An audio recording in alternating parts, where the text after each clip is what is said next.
All right, everybody, this is Ryan. He's from Physio Control. He helped me buy the monitor. He's the one that sold it to me, so he's going to go over the training with everybody. All right, Ryan, you got the floor. Thank you, sir. Good evening, guys. My name is Ryan. I'm at Iowa City Physio. We're a striker company, just like the COTS now, as of 17 months ago. I was a paramedic in my past life. Still hold the certificate, but don't work, so don't ask me anything other than a monitor question. But I'll take us all the way through the Lifepak 15. I'll briefly go over like pacing and sync, but just so everybody can kind of see it, and kind of show you some of the key differences that your Lifepak 12 had, and answer any questions you guys might have. But as you might notice, between your Lifepak 12 and your Lifepak 15, the buttonology is very, very similar.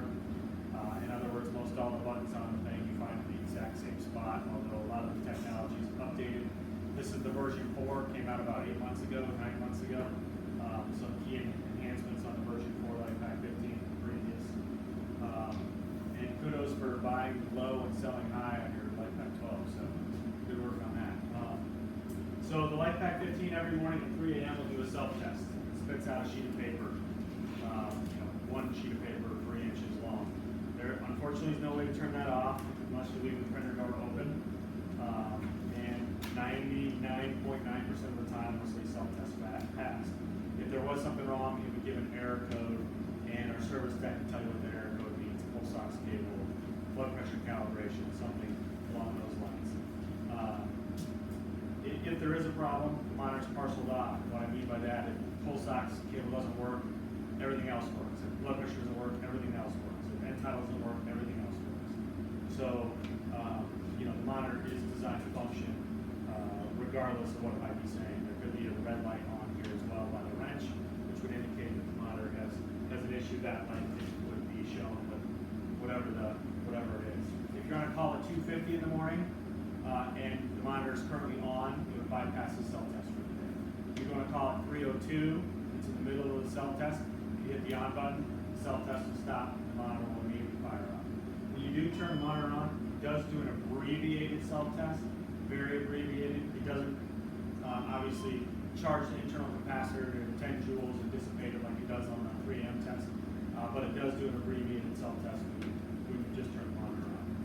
So I like to walk through this as if it's kind of a call, because I think that's the most interesting and what we do on a day-to-day basis. So 3 a.m. just bypass the self-test, and I got a patient with crushing chest pain. So first thing I'm going to do when I get there is take out a 4-lead cable. Everybody asks, did you just make the 4-lead cable gray to match the color of the monitor?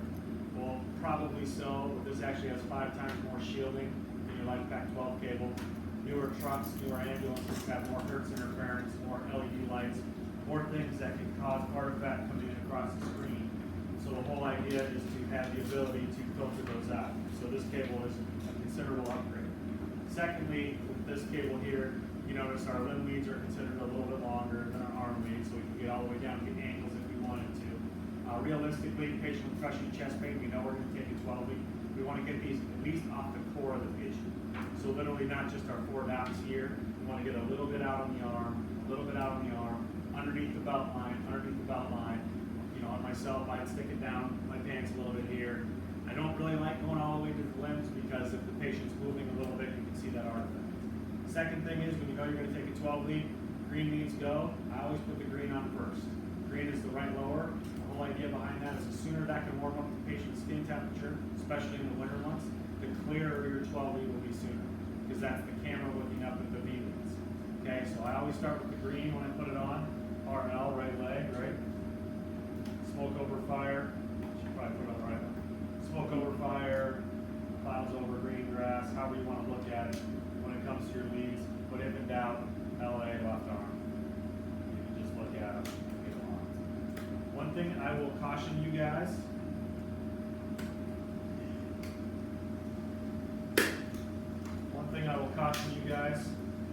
Is I see that you have these patches out. After about a week of being out, it definitely degrades the quality of the 12 lead you're going to get. So use these up in training. Having them in sealed compartment is important. If anything, put them in a Ziploc, get all the air out, seal it up as best you can for the ones that get opened up. But that literally is the one key thing for ruling out most artifact on patients. So you guys have an initial rhythm turned on, so as soon as I plugged it in, you saw my simulator wasn't on, so you saw a long stretch of nothing, and then it showed us our initial rhythm. And Obviously, if, Mr. Fry, since you're the only paramedic here now, is that something that you wanna see? We can turn that off. It doesn't print that initial rhythm. It would be good to see. Okay, then we'll leave it the way it is. perfect. So, first thing you'll see is obviously our top row is our EKG coming across the top there. Our second row displaying is pulse ox. Our third row is end-tidal CO2, and we'll go over end-tidal CO2 tonight for you guys. So, patient with crushing chest pain, all of a sudden, they go out. No coughing, no breathing, no moving, no nothing. Uh-oh, not good. So, we have the analyze button here, we have the CPR button here, okay? So if you're immediately gonna start CPR, you can tap the CPR button. This will coach you, you're ready for CPR, okay, for compressions. With that said, it assumes you don't have an airway first, so it'll give you a 3, 2, 1, and 30 compressions, or 3, 2, 30 compressions, ventilate, and then coach you to ventilate. ventilate, Obviously, we need to put our defibrillation patches on and hook up. It's obviously 3 a.m., so I often say I'm not thinking straight, and this just happened in front of me and not feeling good about it. If I just tap the analyze button, connect it'll electrodes, immediately prompt me to connect my electrodes. So, oh yeah, I do have to connect my electrodes. So, go ahead and open up the therapy side of the monitor here.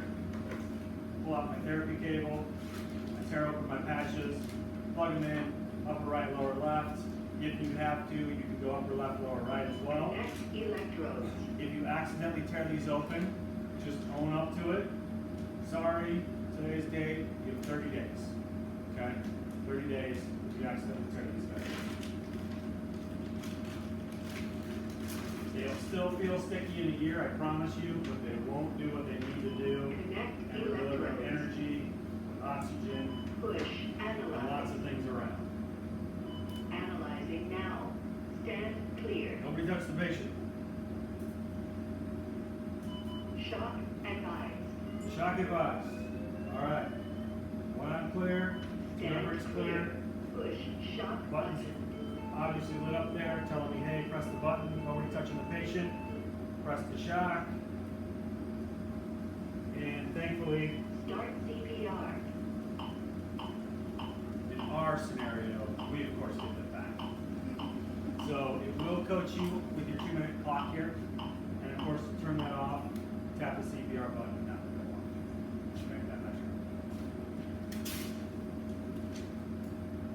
So pretty darn easy when it comes to it in our AED mode here.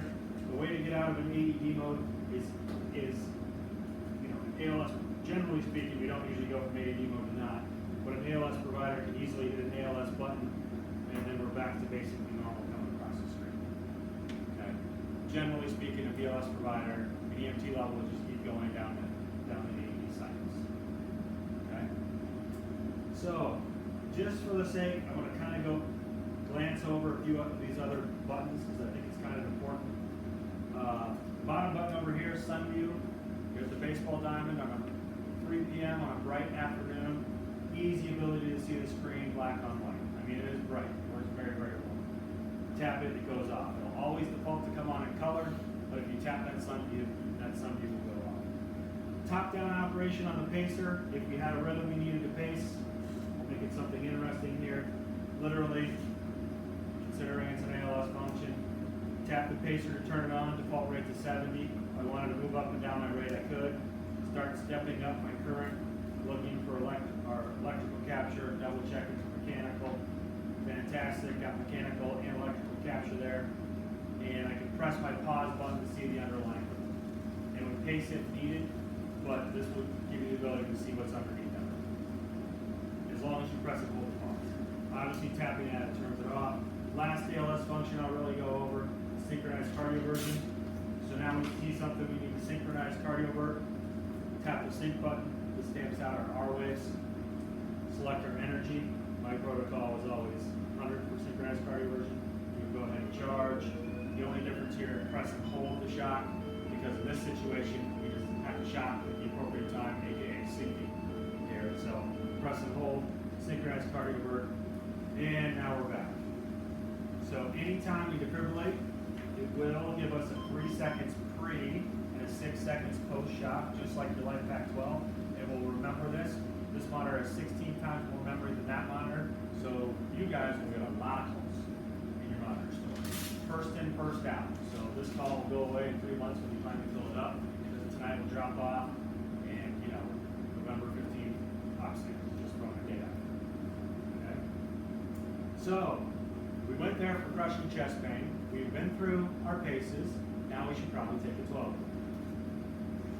Precordial lead, a little bit different connection than what you had on the Lifepak 12 connection. So a precordial leads literally connect on the side by plugging them in here like so. You want to make sure they're nice and firm in place. Now we're going to put our V leads on. I'm sure most of you have been through placement. Truly only 4 landmarks. 4th intercostal space, left and right of the sternum is 1 and 2. 5th intercostal space, directly down from the nipple, is 4. 3 goes between 2 and 4, pretty darn easy. And then 5th intercostal space all the way over, armpit or mid-axillary, that's where 6 goes. 5 goes between 4 and 6. So 3 landmarks is a 12 lead. We got 12 pictures of the heart just by just basically using 3 landmarks on the patient. So once I get those in place, I have my 12 lead button here. So tap my 12 lead button.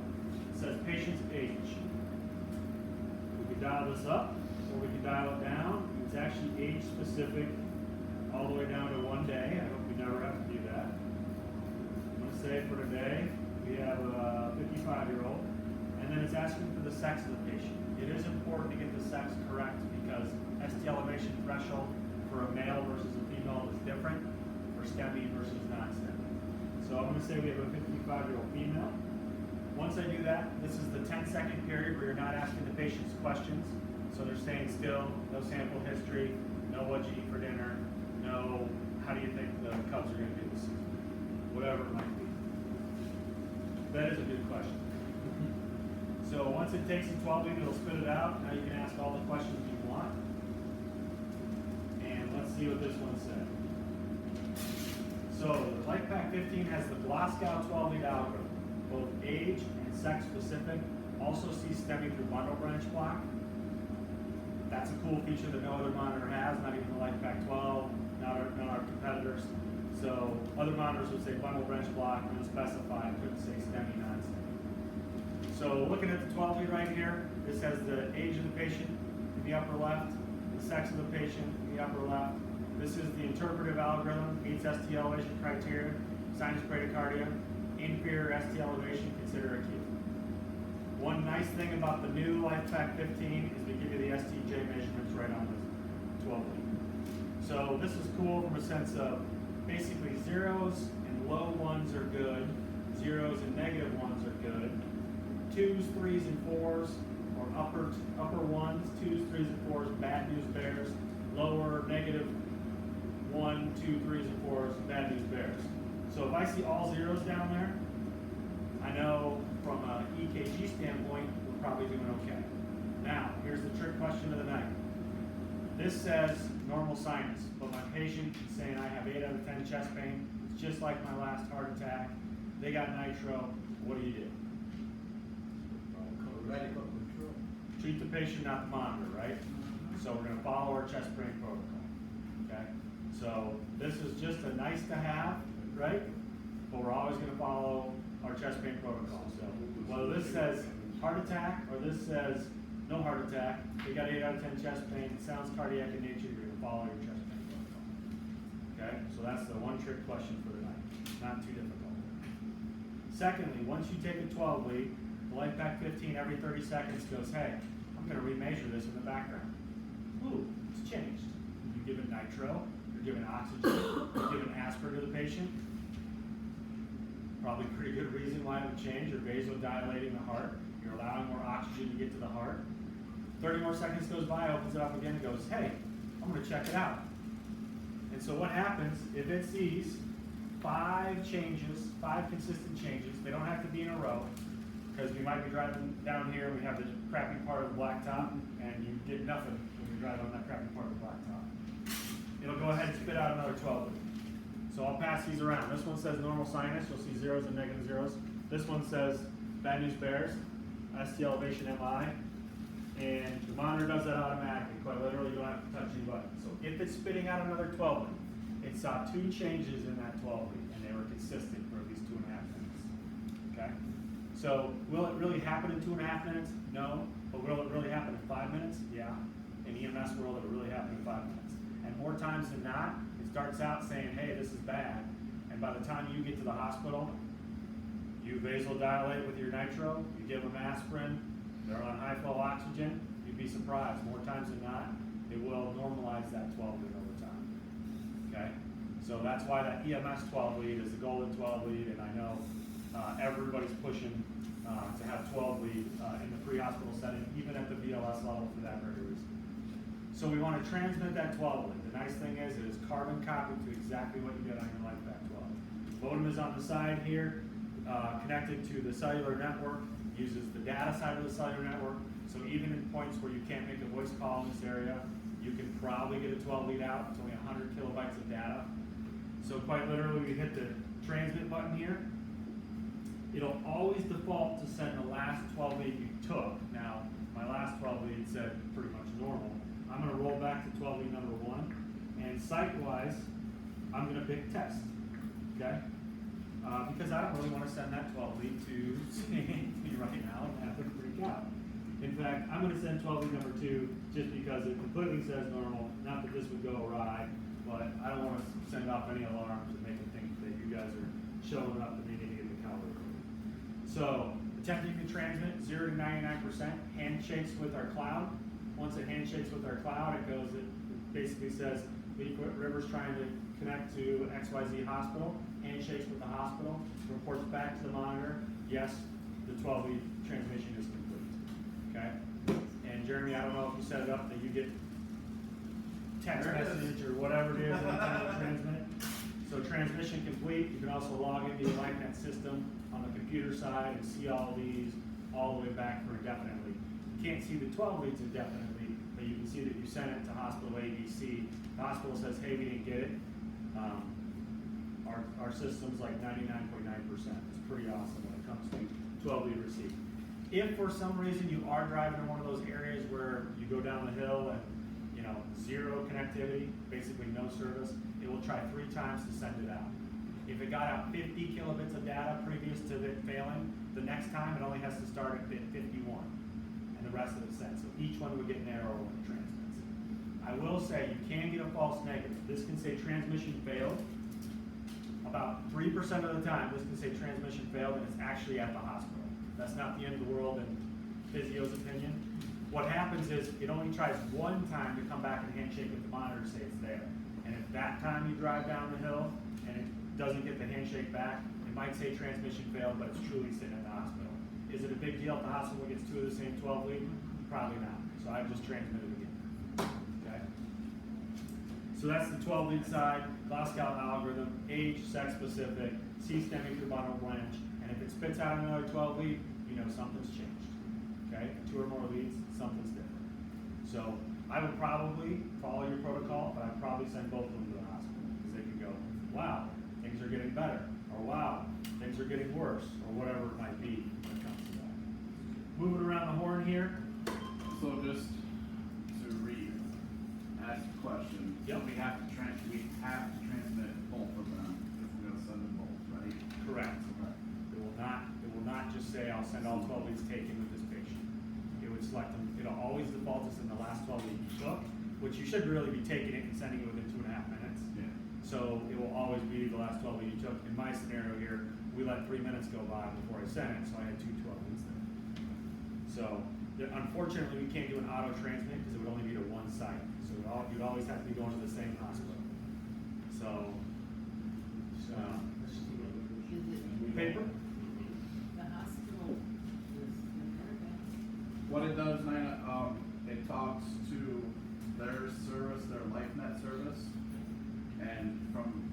that service that goes on to the hospital. And they aren't here by name. It, Okay, Yes. that's what I was. Yeah. So Swedes is first. Swedes, KSB, Freeport, all RMH. three in the hospital in Rockford, KSB and Freeport. They're all there that you can actually select from that selector. So you toggle down the one you want and basically hit send. Yeah, 'cause I thought, how's it gonna know? Yep, yep. It reads minds. It's pretty Yeah. cool. Yeah. So paper, I say it's like toilet paper, goes over the top. Some people argue with me, but they don't live in my house. So pull it down, just like the Lifepak 12 on the paper, same paper it uses. So moving up the line here, not a bad idea to get in the habit of kind of giving this a little push in. If you're driving all the way back from Rockford on bumpy roads, not right away, but in 5 years from now, this cable connection might not be quite as tight as it was. Just getting in the habit of making sure that's a tight connection. That's one point where all 10 leads or 12 pictures come into the monitor. You want to make sure that's firmly in place. So moving up the line, blood pressure. Can I borrow you since you're most vocal today? You win most vocal award. So we got our patient here. I'll show you a couple tricks with blood pressure. This is standard adult cuff. You guys do have large adult cuff. You will have extra large adult cuff because he told me I had to give it to him free. Otherwise I'd give my firstborn child. Kiddo cuff. So you'll have multiple cuff sizes. It is pretty temperamental on cuff size. You want to get it correct. Putting too small a cuff on a big patient, you'll get a falsely low blood pressure, too big a cuff. Sorry, falsely high blood pressure, too big a cuff on a too small a patient, falsely low blood pressure. So put it on the arm, artery. I just get it right there in the armpit, or the crux of the elbow, I guess I should say. Get it on tight. So here's the trick. When you're bouncing down the road, if my patient's compliant, use your thumb. I'm going to have them basically hold that for me. This wire can do the bouncing. This cable needs to stay still. NMEP, same button is on there. So literally, we can bounce down the road as this cable still. If my patient's not compliant, tuck this in the seatbelt of the cot, tuck it in the belt buckle of the patient, but get that on there. Get that still. This portion is much softer than this cable right here. So it'll go to 160 if it doesn't capture 180, 200, 220, 240, 260. I believe it's 270. I'd have to read the owner's manual. It might be 280 and it's top. Second and subsequent blood pressure will just go 20 points higher than the last one. So if we get 120 over 80, next time it'll only go to 140. So the first blood pressure could be uncomfortable unless they're hypertensive. They'll all be uncomfortable. And we'll get the pressure that way. So classically blitz it, 114 over 72, 915, 914, 913. There's a clock there to retake the blood pressure 10 minutes after you took it. Now, if I give my patient nitro right now, no big deal. Tap the NMDB button, I get one again right away. Let's say, hey, this is a trauma patient, 10's no good. I don't want to really remember to hit that NMDB button every 5 minutes to get another one. So here's the trick. Grab the, what I call the mouse, but it's called the speed dial here by name. I roll over and I select it by pressing it in. My interval there is 10. I can then go in there and select 5, 3, 15. So if I select 15 now, it'll immediately turn that clock to 15, but when I turn the monitor back on and off again, it'll go back to that 10 default. So 10's always your default. This is just changed it for my one patient, okay? This is still on the screen. The house takes away anything that's on the screen. So if I hit the options button, something comes up, it will go away in 15 seconds. 15 seconds in EMS is a long time. I hit the house, I go back to neutral. Same exact way your Lifepak 12 works, okay? So now I want to get a pulse ox. General rule of thumb, non-dominant finger, non-dominant hand. There we go. These are considered dominant fingers. We beat them up with our crack wires, right? We're working with them all day. They're just not as clear as our non-dominant ones. And generally, we beat up our dominant hand or right hand more. So I'm assuming you're right-handed. I put it on your left hand. So this actually has the RAD 57 or CO monitor built in. So right here, you can see that her pulse ox is 99%, 98%. You see the cleft waveform coming across. If you were a trauma patient and I didn't want to get my finger sensor bloody, I can plug in my Band-Aid sensor right here, right at the point here. Now this Band-Aid sensor says 3 to 40 kilo. I get a perfectly good pulse ox on my pinky with this, and I'm more than 40 kilos, unfortunately. So this is the one, we sell 3 of these. This is the one everybody just gets because it works. Whether you're a kiddo and you put it around their foot, like the picture shows, or you're me and you put it around their pinky. So we have the option there. Secondly, if your CO was over 10, this box would turn red and flash 10, 11, 12, 13, whatever that would be. And it would say high CO across the bottom. So it automatically will tell you. If it's over 10, it's kind of a need to know, right? If the 12 lead changes, it needs to know, right? Since I know you're under 10, you're 9, 8, 7, 6, 5, 4, 3, 2, 1, or 0, I'm gonna roll over to that field. So let's say with the fire guys, we're doing fire rehab, and we wanna know that everybody's under 9, or everybody's under 7. I don't know what the magic number will be, but we'll go ahead and select that. Parameter-wise, roll down to SPCO, and I see your report. Okay, that does change every 3 seconds, it's active. The only thing to be careful of is when you want an accurate CO, you should put a blanket, something over the top of that sensor. It's 8 wavelengths of light versus pulse ox is 3. It's super sensitive to any ambient light noise. So if I'm in the back of the truck, I put it on and it reads 14 right away on my patient, before I call Rockford and say get the hyperbaric chamber ready, I'm bringing in a high CO, I'm gonna put it on the other finger, on the other hand, I'm gonna cover it up, and I'm gonna make sure I get that somewhere in that reading level twice. I did not know that. Yes. So light is its worst enemy. Yep. Makes sense though. Yep. So 8 wavelengths of light going across the finger there to get the accuracy of. So kind of fun to play with. I like having it around my house. You have the ability to have the CO monitoring here for everybody to enjoy. Keep in mind this is pulse ox only. This would not monitor CO. Okay. We sell this in a CO monitoring. I've never sold it.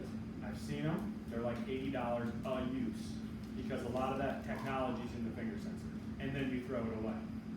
No thank you. Sure. Moving up the line here, end-tidal CO2.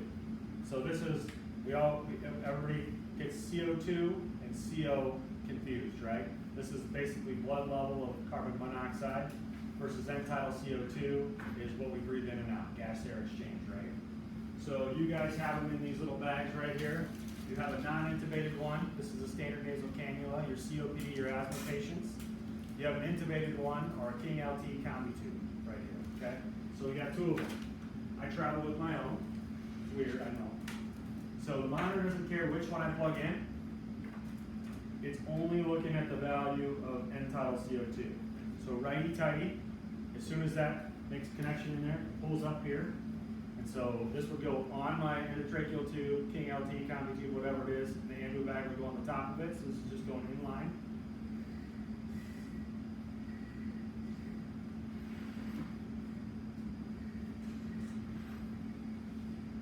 So breath by breath waveform coming across on the screen, and I see my respiratory rate and my end-tidal value.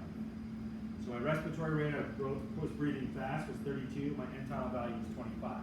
Think of end-tidal like a teeter-totter. If I breathe slow, I'll retain more, so my end-tidal will be high. If I breathe fast, I'll blow off more, so my end-tidal will be low. It's a teeter-totter, okay? Generally speaking. That's not quite always true, but that for healthy patients, that's generally true.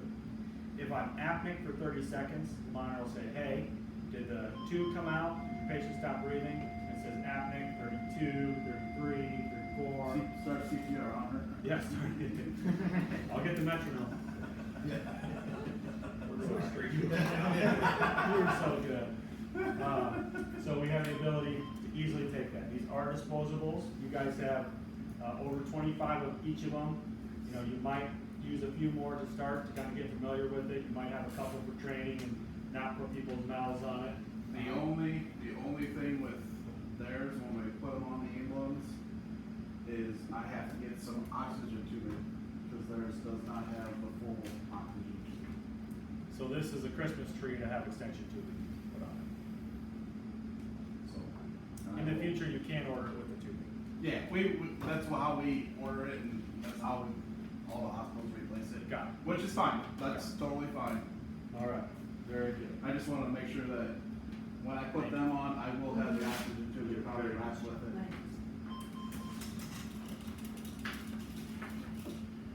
So a few other things here. If I wanted to print anything that was coming across the screen at any time, just like the Lifepak towel, 12, tap the print button, it starts printing. It actually goes back 4 seconds, not that you have, quickly get something that you saw, but tap the print button, it stops, okay? If I don't turn the monitor off, and I want to get the full code summary of everything we've done, I can tap code summary, and it will start printing out a diary of what we've done from the time we turn the monitor on. It'll give it to you in time value, so monitor on time, everything we've done, and then it will give it to you in EKG value, so initial rhythm, first defibrillation, first 12 week, second 12 week, all those things we've done, okay? So I'll go until we have initial rhythm here, and then I'll tap the code summary button to stop it. I did bring some extra paper to replenish you. So here we go. Monitor on time was 1904, initial rhythm, CPR, adult airway, AED mode, analyze, shock, delivered, so on and so forth. Perfect timing. So all the way down here, we can see that we recorded a CO value of 4, a CO value of 5, a pulse ox of 98, a pulse ox of 99, a blood pressure of 114/72, an end tidal of 23, and a respiratory rate of 23.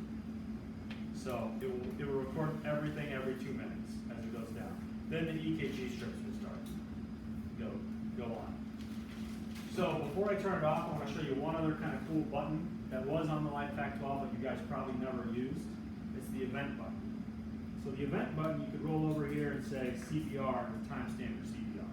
Okay? You could roll over here and say nitro and timestamp your nitro. Okay?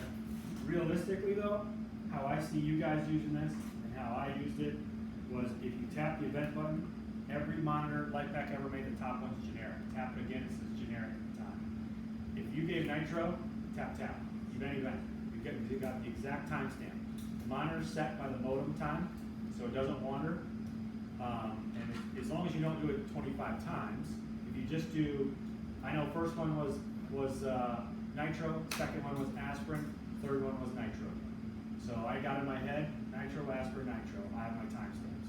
Then on your code summary, it would come in here and it would say the time, generic, and the vitals with it.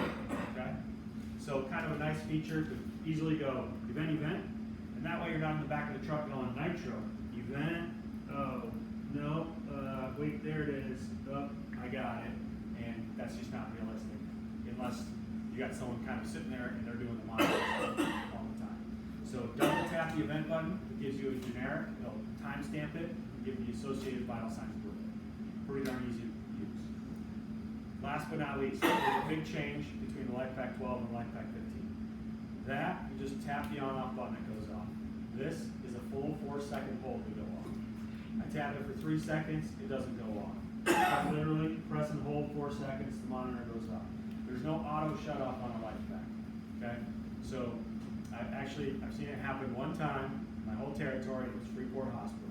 They called me and said our batteries are dead, but something's wrong with the monitor. And we downloaded the monitor, and we could see that the monitor went on at this time and ran 8 hours and 20 minutes, and the monitor went dead. 4 hours of battery runtime each battery. Okay? So it doesn't happen very often, but make note, it doesn't beep, it doesn't do anything. I've done a demo, walked out, threw my monitor in my truck, I'm driving down the road, and audibly it says, battery 1 low. I'm like, son of a gun.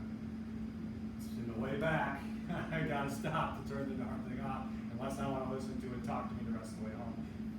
Basically complaining about the battery slow. AC power on this, so you have 2 batteries in the bay, which you guys see here, 4 bar, okay? That is on the batteries as well. So if I pull one out, not drop it, 4 bar here as well, okay? So easily to see that. Matches up. You really have no reason to ever take these batteries out.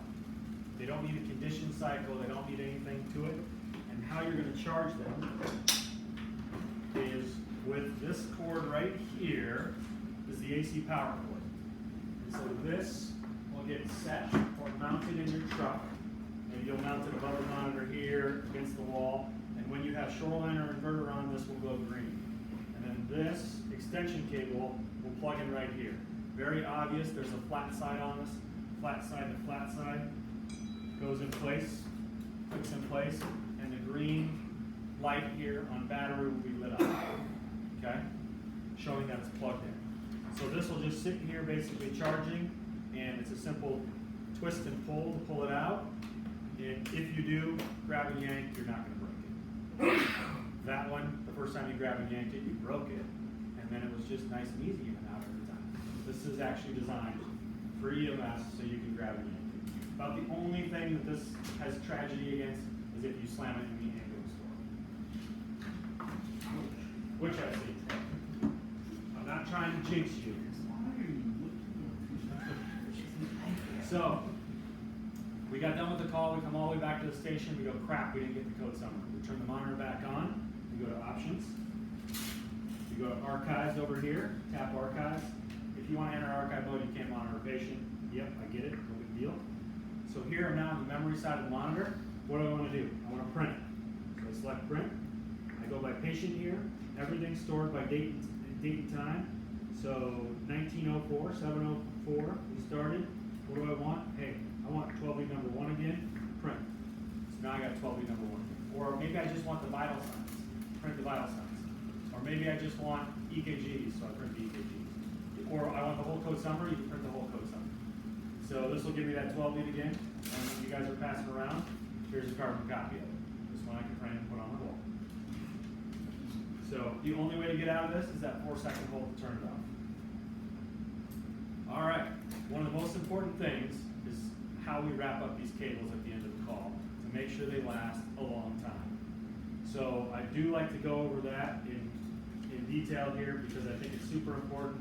So you guys don't have to buy cables in 3 years from now, 2 years from now, 1 year from now when it comes to it. So our defibrillation cable actually comes in kind of a wind like this. These are such a small gauge or fat cable inside. Rarely have problems with this. Obviously, this is the defibrillator first and the monitor second, so we don't want to have problems with this. This cable, I literally just kind of wrap up in a nice, keep it in a nice ring here. So quite literally, I'll just wrap around, like so. Tuck it in the sleeve here. I like to pretty much zip it in, and just have a little bit of it sticking out right here at the bottom. No reason to ever unplug this, but if someone puked on the front of your monitor, you want to get in there and clean it, you press that button and pull it out. Definitely an upgraded design from what you have over here. So here's the stuff you're going to use a lot. And so this is the side that's super important to make sure we pack up appropriately. I normally leave that maroon or large adult BP cup on this because it seems like most of the patients, unless they're the little old ladies, we're going to be using the bigger cup. Regardless, both cups fit in here to do this. So this is patient side here. I just wrap this back and forth, back and forth, back and forth. Basically get that in there like it's the patient's arm, wrap it around, put it in there. This one's pretty hard. This is the one that you can kind of wrap however you want. You're going to be fine. But that one seems to fit in that compartment. If you have the burgundy one on there, it'll just be sticking out about another inch, not a big deal. So here's the two cables we use the most. Precordial, or our V leads. I just kind of doing a nice big wrap here. You guys had over here in this compartment, just kind of getting the habit of putting them in the same spot so you know where to look for them every time. So our V leads are over there, not a big deal. This 4-lead cable, this is the one I want you to be careful with. So you have 10 wires in this cable that take 12 pictures of the heart. So the worst thing we could do is actually basically wrap this thing like this. We'd be spinning the outer sheet, and we'd eventually it'd say V4 off, and you'd be like, well, it's plugged in, it's on. What's going on? It's because it's snapped inside this sheet. So nice back and forth wrap. Back and forth wrap. And we'll get this basically all sealed up good and poke this in place like so, and that's sitting in there. Same thing goes with this. We have 8 cables in this little one. Now they say this is EMS worthy. This is the 3rd design from Massimo. Sometimes I think they could have made it a little beefier. Same thing. We don't want to do the hand wrap with twisted outer sheath, and these are not inexpensive. So leave it nice and big here, back and forth, And this one, I tuck into the front pouch here. Now, if I go through all this trouble to tuck this in here, I don't wanna leave this dangling and flapping, right? Because the first time I step on that, not gonna be good. So get it all nicely in place there. Basically tuck it down in here. So the finger sensor's nicely secured in there, good to go, and just do a half zip right here. So all my cables are basically plugged in, ready to go in their spots, pretty much as they are. So hand wraps for the most part are bad, tight wrapping is bad, nice and big back and forth, so we have areas where they can actually easily not impede on that cable and what that cable's doing. Other than that, once a month, this monitor does a self-test every day, right? Charges the capacitor, 10 joules, dissipates it. Just to make sure our cable's good, you wanna plug this guy in on meeting night, charge, shock right into this cable. If there was an error, it would alarm and tell you at that time when you test it. So this is considered a test load. It's right in the back pouch here. Once a month at your meeting night, you should be shocking into that. Or first Monday of the month is you go through the whole truck. That's the day you do it. Whatever you want to do, that's how the monitor should really be tested. So, other than the daily tests. Under the options button, you have the option to manually run that test. Realistically, some people think daily's overkill. Unfortunately, it's how it's set up. There's no change in it. There's no stopping it from ringing. So you have the ability to, know that your monitor is working correctly. These are bomber monitors. I mean, there's just no way around it. They take a beating. They're perfect for the fire world. But you can't tell a firefighter that you can't break anything because they're not breaking. So this is breakable if you're really trying. Is any of the cables covered under the service warranty? They are not. Okay. These are normal wear and tear of cables. Are not covered. So the nice thing is once a year Mark will be here and he'll look at it and he'll say, hey, I noticed that you're wrapping this cable like this, and I can see that it's, so be careful how you wrap it. And he has the same spiel, and that's the nice thing about having service done here. So in a year from now, he'll be here his first time. He'll be in the monitor. He'll go over everything. He'll recalibrate everything that is recalibrated. Check it. Put a little sticker up here saying he touched it. You guys don't even have to be here if you don't want to be. It takes him about an hour, hour and a half, kind of depending. And if you have a problem with your monitor, in the meantime, you call him. He comes on site and takes care of it. So, yep, it's pretty cool service. There's no doubt about it. How do you do on time? 25. Yeah, 15 minutes. 15 minutes. Should I just fill it with like a tap dance or? Does anybody have any questions for Ryan? Sir. Auto pulse, is that gonna bother anything with that monitor? No. You can definitely use all the functions and features with the auto pulses. Is it gonna get in the way of the pad or not? No different than it would any other defibrillator pad. I mean, we would say you don't want anything on the pad technically, but I mean, I would try to have it up just a little bit higher. I'd try to have this guy down here. I mean, pad placement is important, but I have plenty of auto pulse users with Lifepaks doing just fine. But good question. Did you understand the pacing side and stuff, Mr. Fry? Or did you understand the pacing side and everything like that? Pretty much. Okay. So it is unchanged from the Lifepak 12 pacing, and the synchronized courier version also unchanged. We just moved the button over to the side instead of right underneath the defibrillator button. So for sync, that is. So carbon copy to that when it comes to the ALS functions.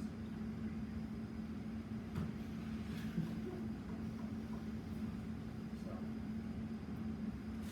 Anybody else? Have any questions?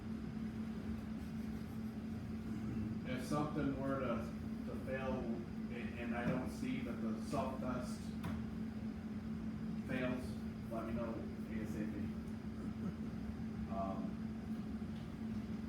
The trustees, including Chris, have already agreed to the extended service plan. So we'll have protection up to 5 years. Yep. And anything and everything besides the wires are replaced. No questions asked. So you break the monitor in 5 years. Say you dropped it. Yes, if you break the monitor within 5 years, Imagine Riddleson being the one to ask that. Hey, you never know. I would have expected it more from you. Well, I am. That does not mean it's okay to drop it. That would be and batteries every 2 years. As needed, just as needed, so it's up to 2 a year. Okay. Yeah. So we only have 2 batteries, but they're, with the service plan, we can replace up to 2 a year. So, For that 5-year period. Yeah. no, well, every year. Every year for that 5-year period. Correct. You know, in all honesty, it'll probably be an every other year thing, but if your inverter's doing something funky and they need replaced yearly, they need replaced yearly. Ryan? He gets back, but it's okay.